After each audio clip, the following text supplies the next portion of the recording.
Oi, pessoal, 20 horas em ponto.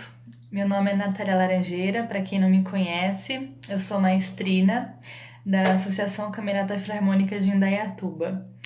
E eu resolvi fazer essa live para conversar com vocês um pouco sobre a associação, né? Então, para quem não sabe, a associação se chama Associação Camerata Filarmônica de Indaiatuba.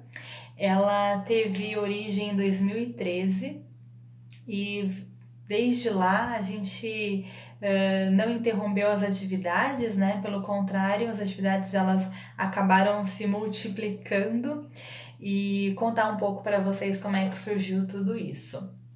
Bom, já faz um tempinho que eu tô planejando fazer isso e várias pessoas me perguntaram de onde veio a camerata, de onde veio essa ideia, por que em Indaiatuba, né? Para quem me conhece sabe que eu nasci em São Paulo desde que eu comecei os meus estudos musicais, né, em Osasco, São Paulo. Aqui sempre foi o lugar onde eu tive a minha iniciação musical, onde eu tive os meus primeiros empregos. E como eu fui parar em Indaiatuba, né? Então essa é uma das curiosidades, assim, né? E basicamente eu fui para Indaiatuba porque meu pai tem família em Indaiatuba e ele abriu uma casa de show. Olha só, tudo a ver com música erudita. Não, só que não. Era MPB, tinha sertanejo, pagode, né? E eu acabava indo lá só para visitar, né? Depois de visitar, conhecer a cidade, vi que era uma cidade maravilhosa, assim, que já tinha uma atividade cultural bastante interessante. Eu recebi o convite de um amigo do Danilo, que ele também era meu aluno, e falou que seria interessante se eu começasse a conversar com os músicos da cidade, porque eu tinha acabado de perder o emprego em São Paulo, né? Eu trabalhava em outra associação, que é a Associação Coral da Cidade de São Paulo, que foi a minha grande escola, assim, de como funciona uma associação, burocraticamente falando, e artisticamente também, né? Lá que eu aprendi o que é trabalhar com projetos comunitários. Então, eu basicamente quis levar um pouco dessa ideia para Indaiatuba, de criar uma associação lá, só que eu não conhecia muitos músicos. Então, o Danilo, que era meu aluno na época, falou: vou te apresentar um pessoal que trabalha com música e que também gostaria de ter voz ativa, de participar mais ativamente dos processos de produção, né? Então, me reuni, Danilo, junto com o Felipe Oliveira, e começamos então a alinhar o que a gente gostaria que tivesse nesse projeto. E basicamente a ideia era fazer algo não convencional, né? Alguma coisa que tivesse mais ligada e mais perto da população, não restrito só a teatros, a um repertório que não era acessível. Então a gente começou ali a planejar um flash mob, conversamos com outros músicos também da cidade.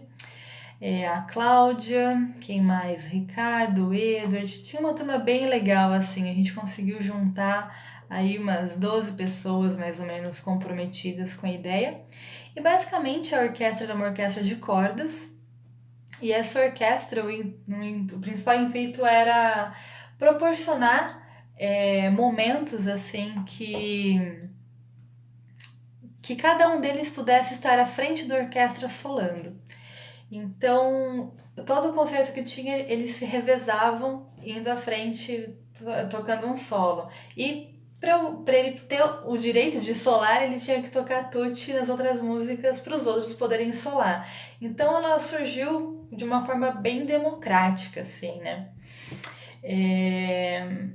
E fizemos vários concertos sem dinheiro, sem patrocínio, sem nada.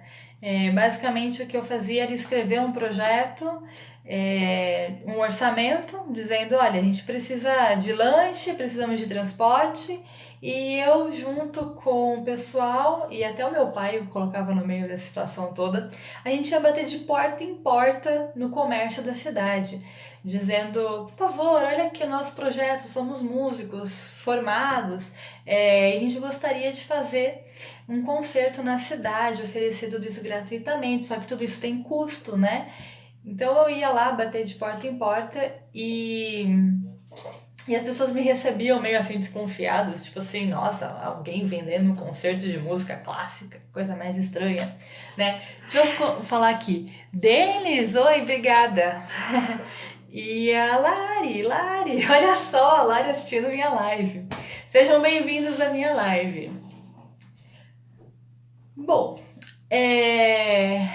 continuando então essa história desse início da camerata, eu tive a sorte de parar num restaurante da cidade e nesse restaurante o dono, né, que era o Fernando, ele comentou, olha, meu pai gosta muito de música clássica e então vamos apresentar essa proposta para ele, fazer o concerto, ele não tá aqui agora, ele tá viajando, mas acho que vai ser interessante se a gente apoiar o seu projeto e conseguir realizar esse concerto.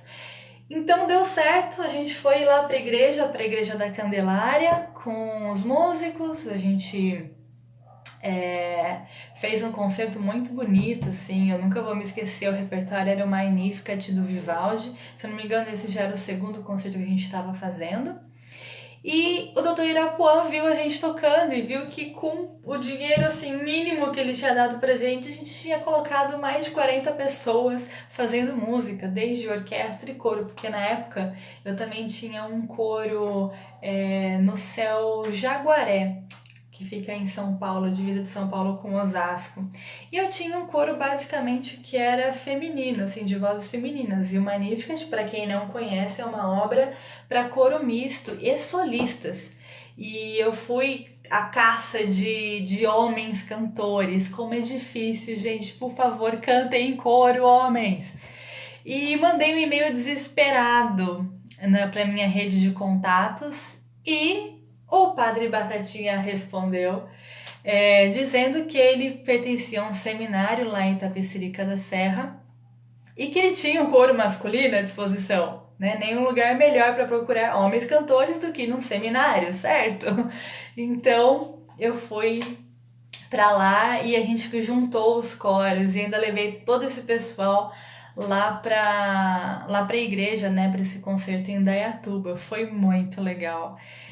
Tinha um cravo também, o Pedro tocou com a gente. O que mais? Ah, os nossos solistas desse concerto. Puxa, o Marcos, né? O Marcos, ele fazia parte da monitoria, né? Do coro, ele fez o solo de barítono. A Amanda de Souza, que inclusive tá na produção do Donna Summer e também é uma grande solista, já cantou no Teatro Municipal de São Paulo, ela também foi solista nesse concerto. E o Danilo também. É, tenor. Hoje ele também trabalha bastante com fonoaudiologia e esse foi o grupo assim que eu consegui reunir pessoas assim recém-formadas, mas extremamente talentosas e que acreditaram e apostaram numa ideia, né? Eu acho que a primeira coisa que a gente precisa quando vai criar um projeto novo é acreditar nessa ideia e ter um grupo de pessoas que vestem a camisa, que não estão lá pelo dinheiro, né? Pessoal aqui que tá entrando na live agora, o Wilson, olha só que legal, Wilson, saudade de você, saudade da Ossa, oh meu Deus, que saudade de todo mundo.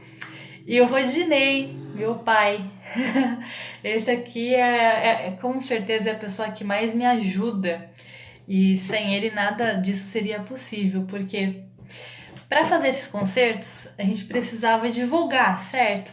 Porque um concerto sem público não tem sentido. E como que a gente vai divulgar numa cidade voltada para o sertanejo um concerto de música clássica? Então a gente mandou fazer cartaz, panfleto e meu pai ia comigo grudar em todo o comércio da cidade, né? Meu pai também tinha um comércio e conhecia muita gente. Então a gente ia lá com a cara e com a coragem bater. Oi, tudo bem? A gente pode colar um cartaz aqui? E ainda aproveitava para entregar panfleto para as pessoas que estavam ali comendo, bebendo.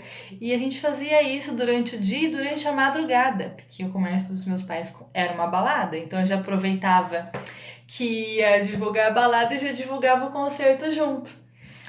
Outra coisa que a gente fazia também era ir em feira, né? Em feira mesmo, tipo, olha o peixe, olha caldo de cana, pastel, e a gente ficava lá, venham pro nosso concerto. O boca a boca, sabe? Ter contato com as pessoas, falar, porque aí você consegue olhar nos olhos das pessoas e dizer da importância desse trabalho, né? E a gente começou a ganhar bastante público assim. E muitos que iam na balada dos meus pais também acabavam indo no concerto também, né? Então, ele me ajudava muito, assim, a fazer essa parte de divulgação. Depois o Facebook também começou a ajudar mais. A gente criou perfil no Instagram para fazendo as coisas. Impulsionar eventos também ajuda. Mas basicamente, o boca a boca eu acho que fez bastante diferença, assim. E criou-se a Camerata Filarmônica de Indaiatuba. Claro que a gente imaginava que as coisas fossem começar a dar certo a partir do momento que a gente se institucionalizasse, ou seja, criasse a associação, tivesse um CNPJ, porque isso era o primeiro passo para a gente poder ir atrás de leis de incentivo. Né? E aqui no Brasil a gente tem, em São Paulo, né, duas leis que a gente trabalha bastante, que é a Lei Rouanet e o PROAC, que é a Lei Estadual de Incentivo à Cultura. E como eu já havia trabalhado na outra associação, eu sabia que você só pode apresentar propostas se o seu CNPJ tem mais de 3 anos e se você comprova a atividade.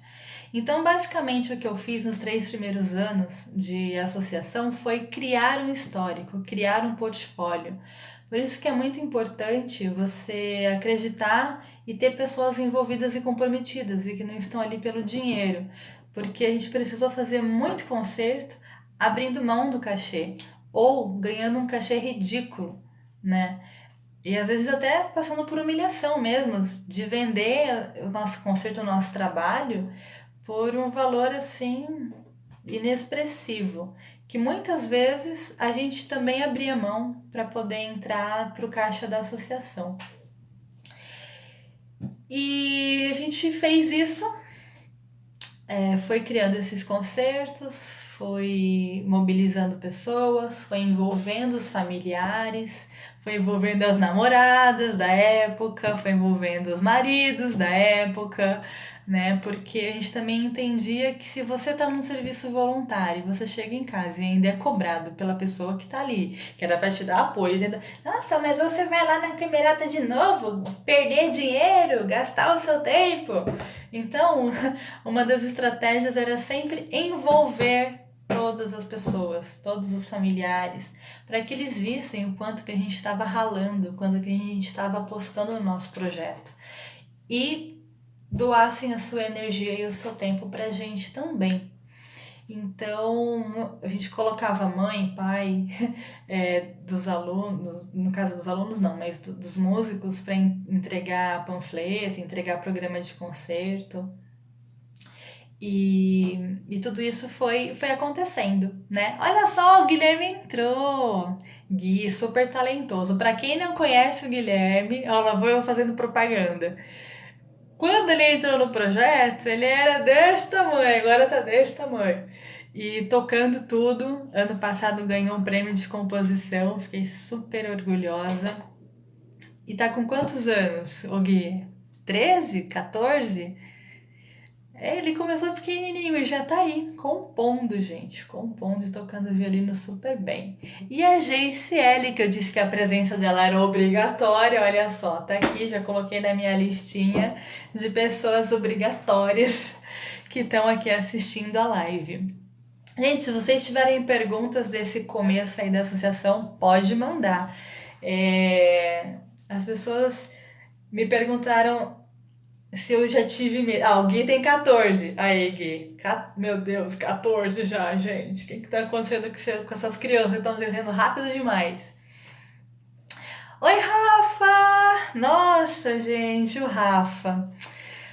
Rafa é meu amigo de Faã. Nossa, de muitas viagens aí, hein, Rafa? E muitos sonhos, né? Muitos sonhos, muitas músicas. A gente viajou junto para a República Tcheca e estudamos juntos lá. E em 2018 ele escreveu uma música para Camerata, que foi a nossa estreia, assim, no Maio Musical, que era um evento da cidade que a gente tentava participar desde o primeiro ano. E olha só, desde 2013, apresentando propostas e sendo barrada. A gente recebeu, assim, é, foi bem difícil assim no começo, porque quando a gente apresenta uma proposta nova, isso às vezes dá a entender que gera uma competição ou que a gente está querendo destruir um trabalho que já existe na cidade. Então a gente enfrentou assim muitas barreiras nesse início, né? E de gente boicotando, de gente falando mal, de gente se sentindo ameaçada. Oi, Gi! Jordana, linda, de Cascavel, responsável hoje por um dos grandes festivais lá no Paraná. Que legal que você tá aqui, tô feliz. E eu aprendo muito com você, porque não é fácil cuidar de um festival inteiro, né, que reúne tantos alunos e tantos professores do Brasil inteiro. Mas então, contando um pouquinho aqui das barreiras, né? Isso sempre acontece, gente. Não é só comigo, é com todo mundo. Porque quando a gente começa uma coisa nova, isso gera desconfiança das pessoas, gera ciúme, gera inveja, gera um monte de coisa negativa. E a minha forma de lidar com isso foi dizendo desde o primeiro momento para as pessoas que estavam comigo ali que não era uma competição, não era o nosso grupo querendo anular outro grupo que já existia. Era mais uma opção de cultura, era mais uma opção de concertos, era mais uma opção de educação musical. Porque uma cidade tão grande quanto Indaiatuba, né, que tem mais de 200 mil habitantes, um projeto só, ou dois, três, quatro, 10 que sejam, não é o suficiente para levar a música de qualidade e educação musical para todos os munícipes e para toda a região. Né? Quanto mais pessoas tiverem acesso, melhor. Então, quanto mais grupos, quanto mais iniciativas, melhor. Porque a gente não consegue atingir, né? A gente consegue atingir, se a gente for pensar em estatística, um público de 5 mil pessoas. 5 mil pessoas de uma cidade de mais de 200 mil habitantes. Então tem alguma coisa errada, certo? Então eu criei tudo isso e eu sempre falei desde o início que a gente precisava somar, né? E não competir e querer anular coisas que já estavam acontecendo. Mas gerou sim incômodo, né? Não vou mentir, eu me senti em vários momentos muito decepcionada com a atitude das pessoas. Mas faz parte do nosso crescimento, faz parte do crescimento dessas pessoas também. E claro, tinha dias que eu, ai, não quero mais, quero acabar com tudo, porque você começa a ouvir não, você começa a ouvir muitas. Começa a se sentir realmente menosprezado, porque imagina, você chega, você estuda desde os 6 anos de idade, estuda muito, tem muito conhecimento, fez curso, investiu na carreira, tá querendo ajudar as pessoas. E aí você começa a sentir que as coisas começam a te travar, ou que essas barreiras não deixam fluir tanto que você gostaria, isso desmotiva. Então, várias vezes eu fui para casa chorar. Várias vezes eu não quis nem acordar no dia seguinte, porque ouvir não dói de um jeito tão absurdo que, sei lá, realmente dá vontade de desistir de tudo. E eu já tinha conversado com muitas pessoas que estão nessa empreitada há mais tempo do que eu, dizendo, olha, são 40 nãos pro primeiro sim aparecer. Então o que eu pensava logo em seguida era, tá bom, foi o primeiro, foi o segundo, terceiro, quarto, quinto, sexto, né? Então ainda não fiz a curva. Eu ainda não tô prestes a ouvir o sim. Então, basicamente, eu esperava esse sim acontecer e comecei a deixar o estômago forte para aguentar os nãos que vinham quase que diariamente.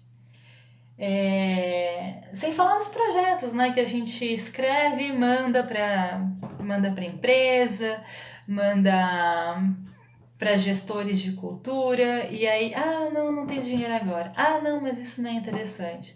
Ou, a gente gostamos da sua ideia, mas vamos fazer com o nosso grupo. Então, isso tudo dói, né? Só que o sucesso de um projeto, ele só é alcançado quando você está disposto a fazer essa curva, a aguentar esses nãos, a aguentar a humilhação, a aguentar pessoas te desvalorizando o seu trabalho, as suas horas de estudo, a sua vontade de fazer a diferença na vida das pessoas, né? E aí sim vem o primeiro sim, e esse sim, quando ele acontece, é libertador. E aí fala, vamos atrás do próximo sim. Então isso começa a movimentar, né? E aí isso alimenta a tua vontade, alimenta as pessoas.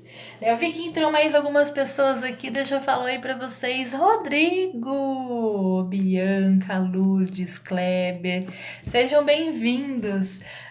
Tô aqui contando um pouquinho do início. Se tiverem alguma pergunta, gente, por favor, fiquem à vontade, me façam perguntas. Estou aqui para respondê-las. Continuando então, associação. E aí, o que se faz? Depois de um certo tempo, você precisa do quê? De dinheiro, né? Porque as pessoas começam a evoluir, tocando, e começam a receber propostas de emprego, vão estudar em São Paulo, vão fazer mestrado fora. E aí eu comecei a ficar desesperada, porque eu não tinha dinheiro suficiente para manter o grupo ali com uma atividade regular. Então o dinheiro que eu tinha era o dinheiro que dava para pagar um quarteto. E olha só que beleza. E isso me excluía, porque eu não toco instrumentos de cordas. Então o que a gente fez? A gente conversou com todo mundo da associação e falamos, vamos fortalecer esse quarteto. Já que a gente tem dinheiro para pagar 4 pessoas, vamos pagar 4 pessoas e vamos revezando essas pessoas que vão tocando nesse quarteto. Então a gente conseguiu fechar algumas parcerias, fizemos alguns concertos em shopping e conseguimos sobreviver aí 1 ano mais ou menos disso. Só que isso também desgastou o grupo, né? Não foi uma atitude legal. E foi quando caiu a ficha. Eu falei, gente, eu não tenho grupo de base. As pessoas boas estão se formando e indo embora e eu não tenho uma continuidade do projeto. Não tenho quem entre, né? Oi, Ricieri! Oi! Nossa, Dalete foi diretora da escola que eu estudei no ensino fundamental e ensino médio. Puxa, que legal! A Dalete aqui assistindo. Olha, fiquei feliz agora. Porque a vida leva a gente, né, para vários caminhos e até agora eu não voltei no Colégio Prisma. E não voltei a ver as pessoas que eu convivi tantos anos, né? Mas são todos aqui, ó, no coração. Guardo aqui. Bom, voltando. Vamos lançar o projeto educacional. Então eu falei, 4 pessoas, ao invés de só tocarem, podem dar aulas. E a gente pode começar a ter um projeto de formação, um projeto de inclusão através da música. Então, todos os nossos músicos foram convidados a ser monitores da orquestra. E essa orquestra passou a ser a orquestra jovem, né? A Camerata Jovem de Indaiatuba.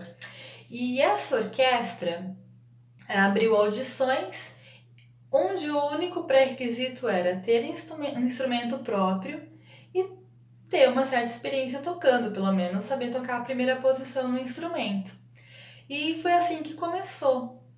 Começou, então, a gente conhecer mais pessoas na cidade, na região, e os nossos músicos passaram também a fazer cursos de especialização na área de educação musical, né? Então, uma figura principal, assim, muito importante nesse processo todo foi o Enaldo Oliveira, maestro, que hoje trabalha lá na UTF-PR, e para mim é uma das grandes referências de ensino coletivo de cordas. Então eu trouxe ele para Indaiatuba, fiz um curso aberto para quem não fosse da associação também ter acesso, conheci pessoas maravilhosas nesse curso. E a gente trouxe para Indaiatuba, então, um curso de formação para que os nossos professores soubessem dar aula, né? Tivessem uma metodologia de ensino, porque eu não ia colocar a pessoa despreparada para lidar com os alunos.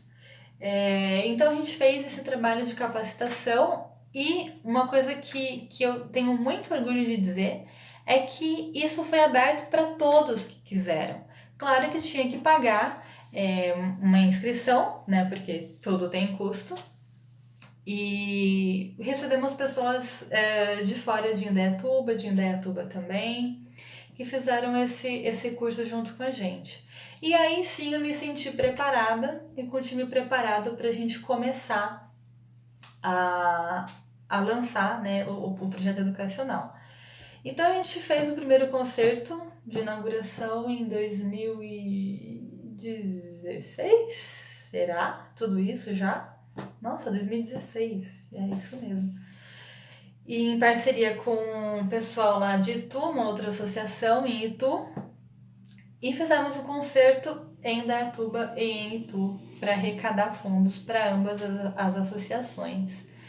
E lá surgiu a Camerata Jovem. E aí, no ano seguinte, várias pessoas começaram a procurar a gente nas audições, só que ainda estavam no nível muito iniciante.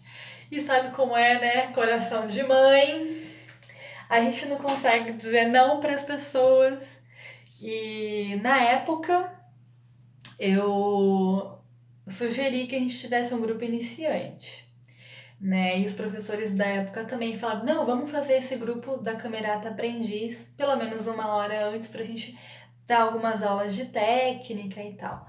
Nessa época eu já tava com um time bem legal assim junto comigo, que era o Weber meu grande irmão, e também estava trabalhando como regente assistente e arranjador, fazendo os arranjos e as adaptações, né?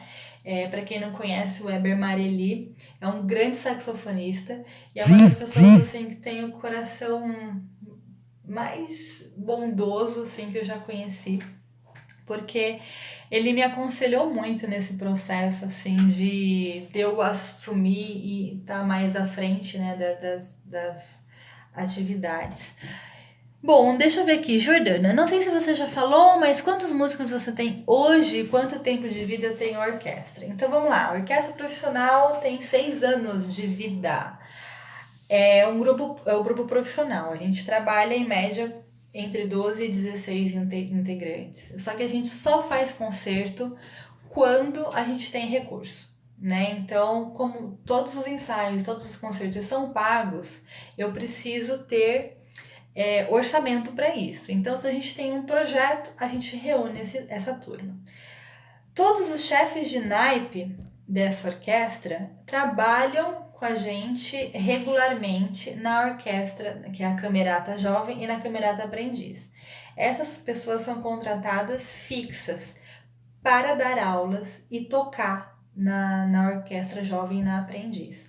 E aí, a Orquestra Jovem hoje tem em média 22 integrantes e a Camerata Aprendiz está com, acho que no máximo 12, eu não lembro agora exatamente de cabeça. Então, a gente tem 3 orquestras, né, em atividade do projeto inicial da Camerata. Então a Camerata Aprendiz ela surgiu dessa demanda, né? Muitas pessoas que vinham com muita dificuldade técnica, muitos vícios. Então a gente fazia essa primeira hora mais técnica mesmo e com repertório adaptado para eles, né? Hoje quem está à frente da Camerata Aprendiz é a Mimi, Maria Emília Ambil. Não consigo chamar ela de Maria Emília, gente. É a Mimi, ponto.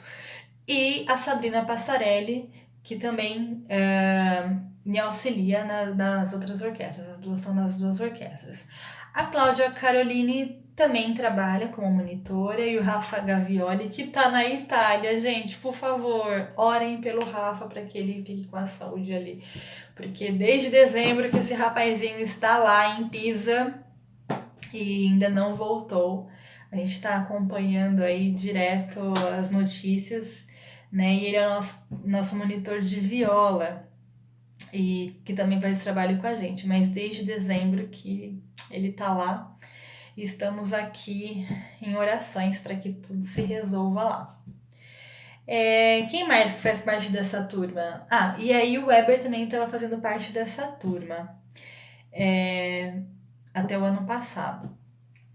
Então, de uma orquestra passou a ser 3 orquestras e um quarteto.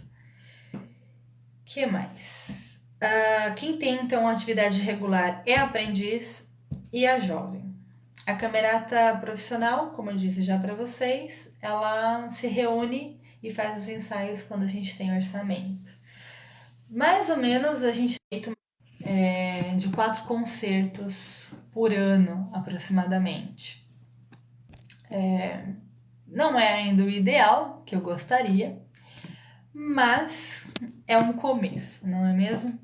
A ideia é no futuro a gente conseguir ter uma regularidade com menos espaços entre os concertos. O que mais disso tudo? Ah, tá. Aí, ano passado, algo muito importante aconteceu, que foi a chegada da Sabrina na equipe. A Sabrina Passarelli é professora de cello e também, o ano passado, assumiu a presidência da associação. E isso ajudou muito a gente colocar a casa em ordem, né? Porque uma associação tem muita demanda burocrática. Daqui a pouco eu conto para vocês essas demandas e essa aventura toda. É porque é muito chato, gente. Eu não suporto, mas é o mal necessário, porque é a estrutura que a gente precisa ter para poder viabilizar todo o projeto, né? Então, não tem muito o que fazer, não é mesmo? Aprender sobre o funcionamento de associações. Mas ela entrou e começou a me ajudar, porque antes eu ficava muito sobrecarregada, né, nessa parte burocrática, embora tivesse uma advogada no início ajudando a gente, tivesse um contador, mas como tudo era voluntário, muita coisa ficou bagunçada, sabe? E a gente não tinha o direito de cobrar, né? Porque eles faziam o melhor que eles podiam com as condições, né? Que a gente dava para eles e que eles tinham. Então, como que a gente vai cobrar alguém que a gente não está remunerando, que está fazendo isso voluntariamente? Isso é bem complicado. E então muita coisa passou assim, de reuniões, de assembleia, de registro de ata.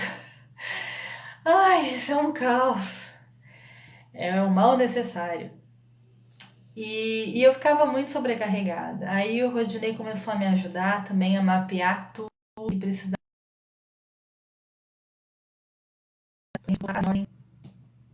E, bom, deixa eu só, antes de falar um pouquinho, deixa eu mandar oi para pessoas. Ah, o Kleber, olha só, o Igor, muito bem. Marcos, a Mari, olha só, a Mari tá aqui, gente. A Mari é como se fosse meu filhote. Pronto, falei. Me sinto responsável pela Mari, sim. A Mari eu conheci lá em Itu, em um dos projetos que eu trabalhei lá com música coral. E ela é muito talentosa. Ela não se dá o devido valor. Acho que como a maioria das pessoas, né, que não sabem o potencial que tem e tem às vezes a autoestima um pouco baixa. Eu falo isso pra ela e pra muita gente e pra mim mesma, porque a autoestima é uma coisa complicada, né? Mas ela é uma das pessoas assim mais talentosas e humildes que eu já conheci. E falo, ó, para todo mundo ver aqui que o que ela precisar, ela pode contar comigo, e ela sabe disso. Assim como todo mundo que me procurar, ok? Podem contar comigo. Então aqui, ó, o Igor, Marco, já falei, Eli, boa noite. O Gui, eu já falei. O Gu, nossa, Gu, quanto tempo, hein, rapaz? Desde tu, você me abandonou, coisa feia. Ou eu abandonei tu, sei lá, não sei direito. Onde é a sede da orquestra? A orquestra, hoje... Ui, a orquestra ela não tem uma sede própria, né? Porque a associação não tem uma sede própria ainda, né? Isso daqui é uma das minhas missões de vida, ter uma sede. Mas a gente tem uma parceria já desde o ano passado com a Prefeitura Municipal de Indaiatuba. Daqui a pouquinho eu vou falar um pouquinho sobre essa parceria. Então a gente hoje usa um dos espaços cedidos pela Secretaria da Cultura, que é o Centro Cultural Vanderlei Pérez. É um espaço bem central, de fácil acesso, então todos os músicos acabam indo lá, né, para estudar, e outros projetos também funcionam lá, como o Projeto Guri e algumas oficinas culturais da cidade. Então é um lugar que tem muito intercâmbio, assim, muitos alunos de música, de arte no geral, que estão lá, né? Então a gente tem como sede da Camerata Jovem da Aprendiz, e quando precisa fazer ensaio da profissional, tudo acontece lá. Deixa eu ver onde é que eu tô no tempo. Falei da Aprendiz e tal. E aí agora vem falar um pouquinho sobre as conquistas do ano passado. Chegamos aí em 2018. 2018 foi 2019, né? Opa! 2019 foi um ano muito importante pra gente. Mas acho que 2018 foi mais ainda. Porque foi o período que eu percebi que eu precisava dar saltos maiores com a Camerata. E com a ajuda da Sabrine, da equipe, do Weber na época, foi possível a gente se aventurar em assuntos não musicais. Então a gente passou a ler sobre legislação, como que é? Vacumeco, alguma coisa dessas coisas aí de advogado, que é uns livros desse tamanho assim, que tem todas as leis. Pois é, eu achei que eu tivesse fugido disso, de fazer faculdade de Direito, e isso veio parar na minha mão. Por quê? Porque eu tinha que ler sobre as leis de associação, sobre o ECA, que é o Estatuto da Criança e do Adolescente. Então eu tive que começar a aprender coisas que não tem nada a ver com balançar o braço. Olha só que maravilha, né? É claro que a gente adora, né? Só que não, porque quando a gente faz faculdade de regência, a gente quer que tudo esteja pronto e que a gente vá para frente da orquestra com aquela música aqui já na cabeça, né? E faça o concerto maravilhosamente bem. Mas na nossa realidade Brasil isso não é possível, então eu fui atrás do Vado Mecum lá e aprender sobre legislação para eu aprender como ter mais recursos para a associação. Então a gente, através da Tânia Castanho, que é a nossa secretária da Cultura, veio a oportunidade da gente virar uma utilidade pública. E como se vira uma utilidade pública? Escrevendo uma lei de utilidade pública. E para fazer esta lei, a gente precisou reunir muitos documentos. Lembra lá atrás que eu falei que a gente precisava de criar um portfólio, criar coisas, porque o CNPJ só pode começar a fazer coisas depois de 3 anos? Então, eu sempre pensei a longo prazo. E isso talvez seja uma coisa que muitas pessoas não tenham entendido lá no início da Camerata. O porquê que eu fazia concertos de graça, porquê que eu abria mão do meu cachê, porquê que eu não cobrava, porque eu precisava criar um histórico. Eu precisava criar um portfólio, entendeu? Porque só assim eu ia conseguir coisas maiores lá na frente. E as pessoas não entendiam, e não entendem, na verdade, até hoje, porque todo mundo é muito imediatista, quer pra agora. Ai, não, se não for agora, não vai ser nunca mais.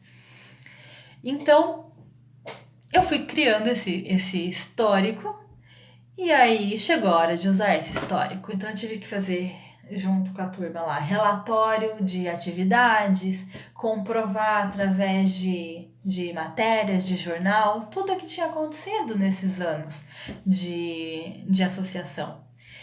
E fiz o pedido para um vereador e o vereador apresentou isso na Câmara. Então isso foi votado pelos vereadores. E a gente conquistou a nossa lei de utilidade pública no final de 2018. Né? Então esse ano vai fazer 2 anos que nós somos utilidade pública municipal. E por que ser utilidade pública municipal? Porque isso futuramente nos abria portas para poder entrar no orçamento da cidade através de uma lei de subvenção, né? Então, pensando mais ainda a longo prazo, né? Quais portas se abririam depois desse processo todo? Então a gente encarou essa burocracia chata e fomos, depois da utilidade pública, fazer o nosso plano de trabalho para ter uma lei de subvenção, que também passou pela Câmara e foi aprovado. Então, ano passado, a gente passou a ter mais um braço da associação, que é a Camerata Comunidade, que é um projeto em parceria com a Prefeitura Municipal de Indaiatuba. E é um projeto lindo, gente, lindo. Dá um trabalho, assim, logisticamente, porque envolve várias secretarias. Não só a Secretaria da Cultura, mas principalmente a Secretaria de Assistência Social e todos os CRAS da cidade. E a Secretaria de Educação. Por quê? Basicamente, esse projeto é um projeto que prevê a iniciação musical de crianças e jovens do município em zonas periféricas. O que significa que a gente está tentando descentralizar o acesso à educação musical e levando para fora do centro, levando para a periferia, levando para a comunidade mais carente, que está localizada ali nos bairros mais distantes e de difícil acesso a transporte, né? Então, essas parcerias vieram de uma forma que a gente tivesse outras sedes, né, outros polos de atuação. Então a gente passou a atender dentro de CRAS e dentro de algumas escolas de período integral, né, com esse projeto piloto. Então a associação passou de 35 integrantes, né, juntando todas as orquestras, para um projeto que agora tinha mais 250 vagas. Só que a nossa equipe ainda continua pequena, né? Porque o nosso projeto é um projeto de ensino coletivo de cordas e musicalização infantil, através do canto coral e de bandas rítmicas. Inclusive, o Leandro Gouveia está aqui, nosso professor maravilhoso, e também agora regente e assistente da Camerata Jovem e da Aprendiz. Tá aqui nos assistindo, né, Lê? Eu não consigo chamar ele de Leandro, eu chamo ele de Rafael, porque é Rafael Leandro. Eu sou a única pessoa do mundo que chama ele de Rafa, eu acho. Mas não tem jeito, é muito difícil pra mim chamar ele de Leandro, mas tudo bem, algum dia eu aprendo. A Angelita também tá aqui. Marigo, obrigado, gente, pelos coraçõezinhos, também amo vocês. Ah, o Gustavo tá aqui. Eli Correia, quanto tempo tem a Camerata? 6 anos. 6 anos. Em agosto vai completar 6 anos. Ela nasceu no Dia dos Pais. Nosso primeiro concerto foi um flash mob no shopping. Hoje não dá pra fazer mais, ok? Não saiam de casa, não façam flash mobs, né? Por favor. Que mais? Guilherme Takahashi. Quando entrei na Camerata, acho que em 2017, eu lembro que ainda ensaiávamos no Hangar 7. Gente, a cada dia me sinto mais velho. Sim, tivemos também a fase do Hangar 7. A gente fez uma peregrinação de sede, né? É um projeto nômade, né? Como a gente não tem uma sede própria. Então a gente começou os nossos ensaios no Colégio Polo, que hoje é o Polo Educacional. Eu acho que é esse o nome, mas antes era Colégio Polo, que fica ali no caminho ali para o desvio do pedágio. Depois de lá, a gente se mudou para o... Ai, pro Casarão do Pau Preto, em parceria com a Fundação Pro Memória. Depois a gente se mudou para o Hangar 7, a gente ficou lá pouco tempo, porque era muito complicado agendar ensaio lá, porque a gente chegava lá e aí o espaço estava sendo usado, muito complicado. Depois a gente se mudou na época para Escola Musique. Foi uma parceria bem legal também. E lá a gente tinha várias salas onde a gente podia fazer ensaios de naipe, mas o espaço era muito pequeno e passou a não atender tanto as nossas necessidades também, porque tinha uma escada. Nossa, uma escada terrível! Porque eu lembro que a gente chegava lá assim, ó, já todo mundo morto, né? O pessoal do coral também já chegava super aquecido, precisando de descanso. E não era nada acessível, então a gente saiu de lá. E depois a gente foi para a faculdade Max Planck, que depois mudou de nome, que virou a Unimax. E lá a gente usou o espaço que hoje é o auditório, mas na época ainda estava no contrapiso, não tinha luz direito, né? E foi um espaço bem adaptado, assim, mas que também era difícil os agendamentos, assim, começou a conflitar com a agenda, né, da faculdade. A gente também achou melhor é, melhor procurar um outro lugar também, então a gente ficou pouco tempo lá, mas era muito. Nossa, aquele auditório é muito bonito, tem uma acústica maravilhosa. E as pessoas que trabalham lá também tentavam dar um jeito, só que a demanda para o uso era muito alta, né? E aí a gente achou melhor realmente procurar um outro espaço. E depois de lá a gente voltou para o Casarão Pau Preto, ficamos lá mais um tempinho. E depois a gente foi pro Vanderlei. Nossa, gente, que peregrinação! Caminhada itinerante, eu diria. Deixa eu ver se tem mais alguma pergunta. Rafa. Rafa. Rafa para os íntimos. Obrigada, Eli. Obrigado mesmo. Não é nada fácil. O que mais? Leandro, eu estava na fundação da orquestra. Sim. E no primeiro concerto, sim.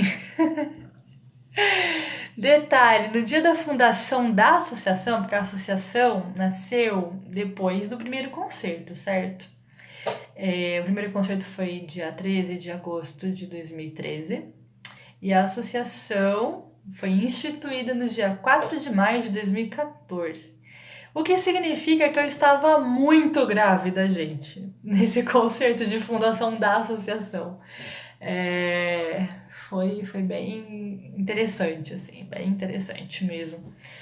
E para vocês verem, né, como nada é rápido, tudo tem o seu tempo burocrático, né? E estamos aí na luta. O que mais? Camerata da Comunidade. Bom, Camerata da Comunidade, então, hoje também é um projeto com vários polos. A gente, até o ano passado, estava com 250 vagas, nem todas elas preenchidas, mas 250 vagas à disposição das crianças e jovens da cidade.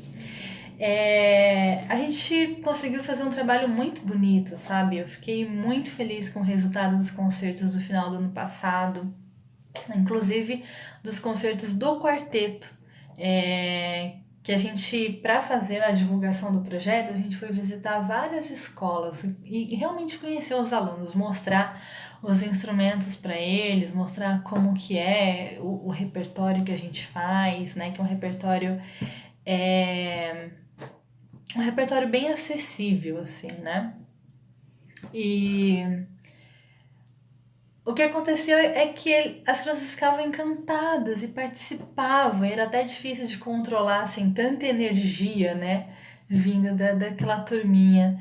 Mas foi muito lindo, assim. A gente teve momentos emocionantes. A gente fez um concerto na APAI, que eu acho que foi um dos concertos mais emocionantes da minha vida.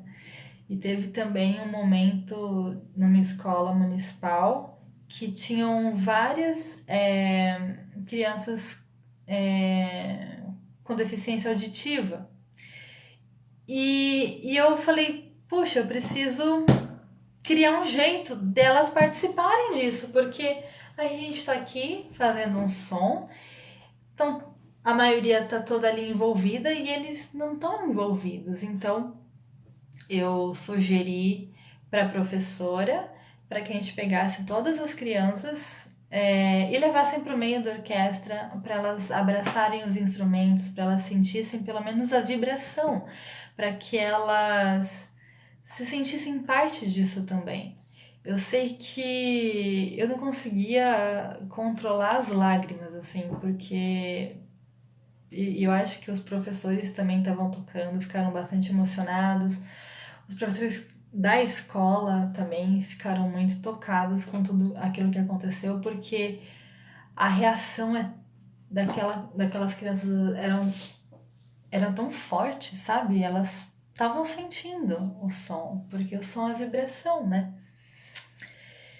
Então elas estavam sentindo e estavam fazendo parte desse momento com a gente. Então o Camerata Comunidade, ele tem essa mágica, ele tem essa mágica da descoberta.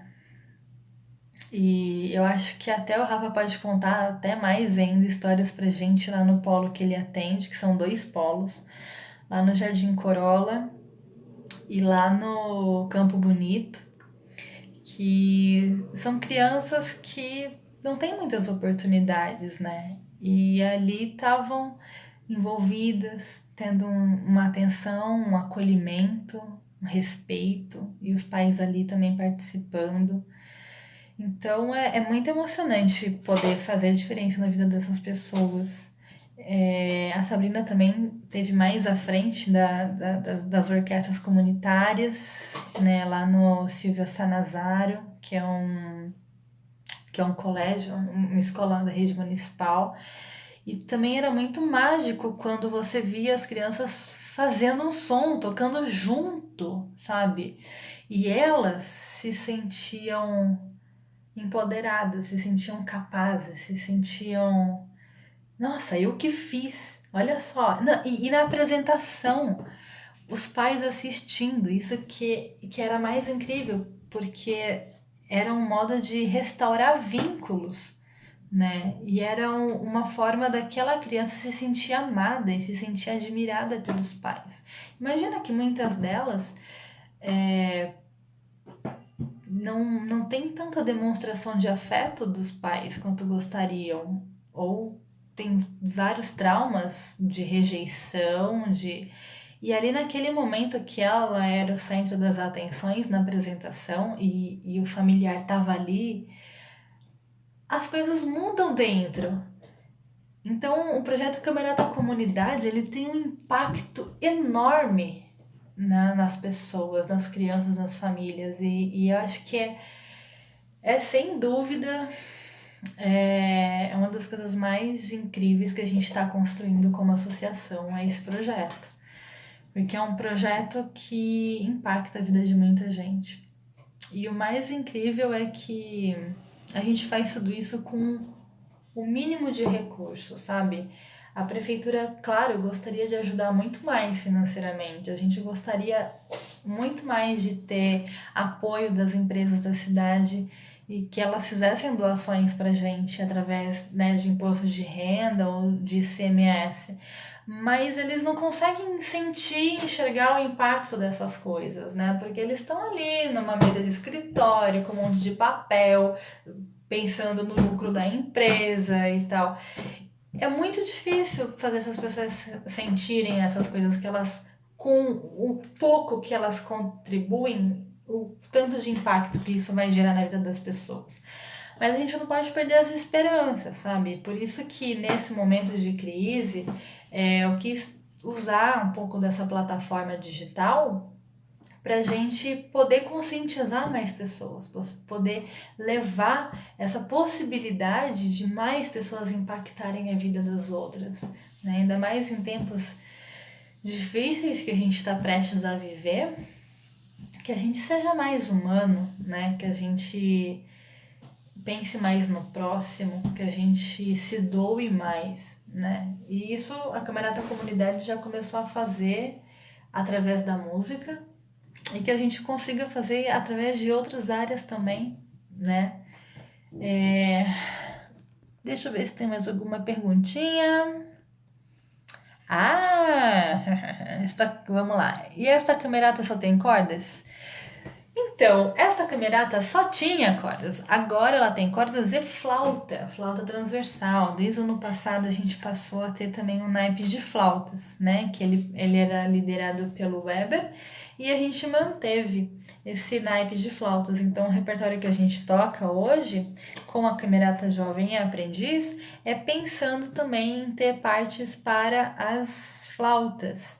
E muitas das coisas que a gente usa assim de material de repertório tem que ser adaptado, claro, mas a gente costuma trabalhar com temas, então a gente faz um repertório barroco que ajuda bastante nesse sentido, assim, de ter uma certa flexibilidade na parte de instrumentação. Guilherme Takahashi, e aquela ideia de voltar com um coral? Por acaso já temos coral e eu nem sei? Então, o coro ele sempre teve tinha, depois ficou um ano sem, depois voltou mais um ano com. Infelizmente a gente não conseguiu ainda voltar com um coro esse ano. A gente já está um ano sem coral, a associação, mas a gente pretende voltar sim, porque a gente entende que é muito importante. Né? A consciência corporal, a consciência vocal ajuda na nossa afinação, ajuda a se conhecer, ajuda a se aceitar, porque a gente precisa aceitar a própria voz e entender que a gente não tem a voz assim do super cantora, da Whitney Houston, como a gente gostaria de ter, ou do nosso ídolo, né, cantor. Então a gente precisa aprender a aceitar a nossa voz e cantar junto com outras pessoas. Então é fundamental ter coro num projeto. Né? Então, sim, o coro vai voltar. Né? Passando esse coronavírus, a gente vai voltar com o coro, sim. O que mais? Oi, tudo bem? Para quem eu não falei oi. Gente, daqui a pouquinho eu vou encerrar a live, então se vocês tiverem perguntas, façam agora sobre o surgimento da associação. Eu tentei fazer todo um panorama de como foram esses 6 anos. E a minha sugestão aqui para vocês é que, se vocês acreditam num projeto, façam ele dar certo. Né? Você tem que ser a primeira pessoa a acreditar. Senão você não vai conseguir fazer as outras pessoas acreditarem em você e no seu projeto. Né? E se é moral, se é ético, se traz impacto positivo para a vida das pessoas, então faça. Mesmo que você ouça não, mesmo que demore muito para começar a dar certo, uma hora vai dar certo. Porque a gente está movimentando, né? A gente está movimentando a energia, a gente está fazendo, a gente está acreditando e apostando. Então, se você tem esse desejo, vai atrás, né? Não desiste, não. Sim, é muito bom formar músicos para o futuro, mas melhor do que isso é formar músicos conscientes da sua responsabilidade social e da sua responsabilidade de transmitir o conhecimento para frente. Porque conhecimento parado, a gente enterra junto, né? Quando a gente morre. Agora, um conhecimento que a gente leva para frente, que a gente compartilha, essa é a nossa herança, entende? Esse é o nosso legado. E isso vai fazer a diferença para as próximas gerações. Então, por favor, se você sabe, se você tem um caminho, conte esse caminho para as pessoas. Não guarde para si, entendeu? Porque não tem sentido. A gente vive em comunidade, né? Deixa esses sentimentos mesquinhos de inveja, de competição. Deixa isso para lá, sabe? Todo mundo é feito da mesma coisa, todo mundo, né, tem ossos, né, todo mundo tem um corpo, todo mundo tem sonhos, Por que que o seu sonho é mais importante do que o sonho do outro? Não. E por que que você vai conquistar o seu sonho em detrimento de outros? Também não. Não faça isso. Né? Se você tem um sonho e outra pessoa tem um sonho parecido, junte forças. Aprenda a dividir. Acho que a maior lição que eu estou aprendendo como líder é a dividir a liderança. E em momentos que você precisa puxar as rédeas, você puxa. Tem que puxar, porque você precisa de um direcionamento. Mas a gente não faz nada sozinho. Nada. A gente tem que aprender a delegar. A gente tem que aprender a confiar nos outros. Entendeu? E eu acho que essa tem sido a maior lição dos últimos tempos. E se vem uma rasteira, vem uma. Claro que a gente fica chateado. Ontem mesmo eu levei uma, olha só que beleza. Né? Gente querendo minar coisas da associação. E aí, a única coisa que eu faço é ter pena, entendeu? E acreditar que o que eu tô fazendo não fere ninguém, não atinge a moral de ninguém, não prejudica ninguém. E continuar com essas certezas que eu tenho, né? As flautas, com certeza, dão um brilho sonoro, com certeza, né? Os meus flautistas que o digam. Fala um pouco do curso de regência. Sim, curso de regência. Vamos lá, vou pegar 5 minutinhos da live. Eu sei que eu já devia encerrar, mas eu vou falar um pouquinho do curso de regência. Gente, a associação, uma das nossas funções é ajudar as pessoas a se capacitarem. Por quê? Ótimo ter projetos sociais de música acontecendo. Mas se a gente faz isso de qualquer jeito ou de uma forma muito superficial, a gente nunca vai estar fazendo a música da forma mais profunda e sincera que a gente poderia fazer, né? A gente só vai fazer essas coisas se a gente for a nossa melhor versão sempre. Então, eu sempre crio oportunidades para que outras pessoas possam ter mais formação musical. Eu mesma todo ano vou atrás de curso, né? Todo ano eu faço 1 zilhão de cursos, porque, claro, em partes a gente tem sempre um pezinho ali que acha que a gente não está preparado o suficiente. E isso é bom, porque a gente está sempre correndo atrás de novas formações. Mas tem gente que é muito, né? Ah, não, eu já sei o suficiente, eu não preciso, eu sou autossuficiente. E não precisam correr atrás de nada. E aí acabam meio que fazendo as coisas de qualquer jeito, ou fazendo as coisas de forma limitada, né? E isso não contribui para a nossa evolução, né? Como ser humano, como profissional. Então, sempre que eu tenho uma oportunidade legal, por exemplo, eu conheci o maestro Alpaslan, primeira vez foi lá na Itália, quando eu fui acompanhar a Mahler Chamber Orchestra. Na época, o maestro Cláudio Abbado estava regendo a orquestra e ele era o assistente do maestro Cláudio Abbado. Então eu vi em muitos momentos o maestro Alpaslan fazendo os ensaios, né? Porque o Cláudio Abbado já estava com a saúde bastante debilitada e o Alp sempre estava fazendo os ensaios e ajudando, fazendo tudo. E eu já vi desde aquela época que ele era um excelente maestro. E ele já havia vindo para o Brasil reger a Orquestra Sinfônica do Paraná. Bom, depois a gente perdeu o contato e depois eu fiquei sabendo que ele ia fazer um curso ano passado na Hungria. E eu dei um jeito, né, desesperado, de fazer este curso. E lá surgiu o convite, né? Eu o convidei para vir para o Brasil. Porque, gente, viajar para a Europa, antes do euro estar mais de R$ 5, para agora ele está R$ 5,50, já era caro, né? Porque qualquer curso na Europa custa no mínimo 2.000 euros. Então imagina, você pagar 2.000 euros, mais passagem, mais hospedagem, mais tudo, né? Você tem que ter no mínimo aí uns 20 mil reais para fazer um curso de regência, para estudar fora.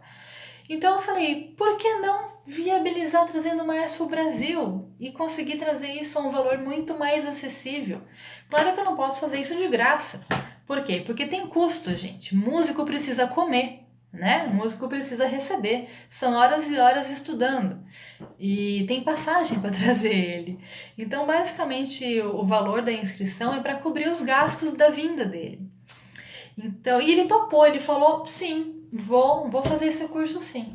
E a ideia desse curso é ter a camerata profissional, né, fazer um repertório de cordas, um repertório difícil para reger, para que a gente aprenda técnica de ensaio, para que a gente aprenda técnica gestual, para que a gente aprenda técnicas de liderança, para que a gente se sinta subindo um degrau. O treinamento se chama treinamento avançado, por quê? Porque a gente quer deixar as pessoas num modo avançado, num modo mais profundo de conhecimento musical. Não é porque você é iniciante que não vai fazer esse curso. Pelo contrário, se você quer se especializar, se você quer ter acesso a algo maravilhoso, né, a um professor que além de tudo se preocupa com a construção da pessoa que está ali na frente como líder, né? Em formar um líder responsável, um líder inspirador, né? Porque uma coisa que o maestro sempre fala é: quem você quer ser quando você estiver na frente de um grupo, né? Você quer ser um tirano, né? Você quer ser quem quando você estiver na frente de um grupo? Então ele faz e ele me fez refletir sobre estas coisas. Quem eu quero ser quando estiver liderando pessoas, né? Então, é, a gente resolveu criar essas oportunidades para que mais pessoas tenham acesso. E não é porque às vezes a pessoa não foi escolhida para ser um aluno ativo, né? Que não vai estar ali regendo, que como ouvinte é inferior. Pelo contrário, gente, quantas vezes eu fui em curso como ouvinte e eu sinto que eu aprendi mais do que quando eu estava ali na frente da orquestra, super nervosa, sem conseguir ter controle sobre o meu próprio corpo, sobre o meu próprio repertório e tudo, né? Então, vale muito a pena mesmo, assim. E eu pretendo fazer tudo o que estiver ao meu alcance para trazer mais pessoas para cá, para que mais pessoas tenham acesso. Sobre o curso de regência ser transferido para o segundo semestre. Bom, gente, é o seguinte. Eu conversei com muita gente, inclusive médicos que trabalham na associação na parte da diretoria, né? Mas a atuação principal é como médico. E todos eles estão dizendo a mesma coisa, que as próximas semanas são semanas que, de fato, a gente vai sofrer as consequências da negligência das pessoas aqui no Brasil. Então, tá se prevendo o pico de maior infecção, né, de pessoas infectadas entre abril e junho. Claro que a gente está monitorando tudo isso, só que simplesmente cancelar todos os nossos pequenos objetivos de médio e longo prazo de forma precipitada, eu acho que é muito prejudicial para a gente psicologicamente falando, né? Porque a gente perde um pouco o rumo, a gente perde um pouco a motivação, né? Então a gente vai manter algumas atividades e alguns planos de médio e longo prazo. Então sim, estamos recebendo inscrições. A gente vai, claro que mantendo todo mundo informado. Só que com o passar, né, com o desenvolver aí dos dias, porque todo dia muda tudo, né? A gente, claro que vai comunicar vocês, todos, né?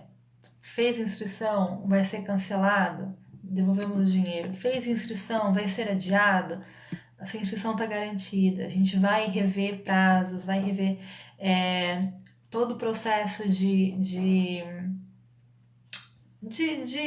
inscrição, né? Desde das formas de pagamento, das datas de aula, das datas de concerto, tudo isso, claro, que no momento certo vai ser pensado e vai ser replanejado. Mas manter estas coisas em atividade eu acho que é importante para a gente manter a nossa sanidade mental. Quando a gente perde o objetivo de vida, a gente fica perdido.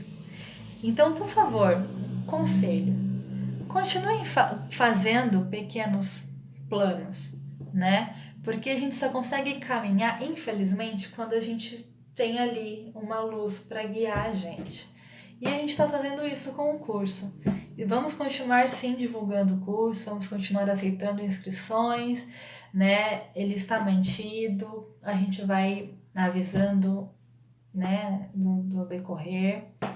Mas a gente precisa ter pequenos oásis, assim, pequenas coisas. Ainda mais nós que vivemos de arte, né? Que fomos os primeiros a sofrer as consequências disso aqui no Brasil, né? Então, sim, vamos manter. Muito obrigada pelos elogios, pelas mensagens. Sim, a gente fica nervoso mesmo quando vai reger. Eu mesma fico muito nervosa antes de fazer ensaio. Concerto não, concerto é uma maravilha, tá tudo pronto. Mas o primeiro ensaio, uou, é sempre complicado, né? Só que a gente vai aprendendo a lidar com tudo isso. E sim, faz parte dos planos, curso online, sim. Eu já estou pesquisando aqui aplicativos. Além do Hangout, existem outros que possibilitam a gente fazer aulas em grupo, né? E eu acho que até vendo essa crise toda que a gente está vivendo, sugerir, pague o quanto você pode.